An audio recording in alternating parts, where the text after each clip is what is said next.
ब्रह्मपुरी नगर परिषद निवडणुकीत काँग्रेसचे दिग्गज नेते व माजी विरोधी पक्षनेते विजय वडेट्टीवार यांची प्रतिष्ठा पणाला। ब्रह्मपुरी नगर परिषद निवडणुकीत भाजप आणि काँग्रेस यांच्यात थेट लढत पाहायला मिळत आहे। या निवडणुकीत काँग्रेसचे दिग्गज नेते व माजी विरोधी पक्षनेते विजय वडेट्टीवार यांची प्रतिष्ठा पणाला लागली आहे। ब्रह्मपुरी नगर परिषद राजकीयदृष्ट्या महत्त्वाची मानली जात असून या ठिकाणी काँग्रेसने योगेश मिसार यांना नगराध्यक्ष पदाची उमेदवारी दिली आहे, तर भाजपकडून मोठ्या राजकीय घडामोडींनंतर सुयोग बाळबुद्धे यांना नगराध्यक्ष पदाची उमेदवारी मिळाली आहे।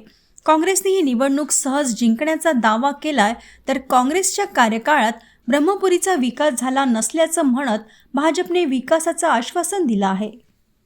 बघता इलेक्शन मध्ये म्हणजे असं समजा पूर्णतः वन साइडच चाललाय।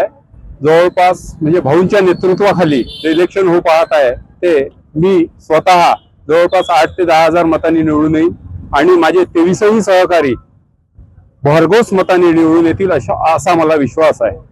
काँग्रेसची सत्ता होती, अनेक ठिकाणी काम प्रलंबित आहे, साध्या पायाभूत ज्या व्यवस्था होत्या त्या व्यवस्था अजूनही पूर्ण झालेल्या नाही।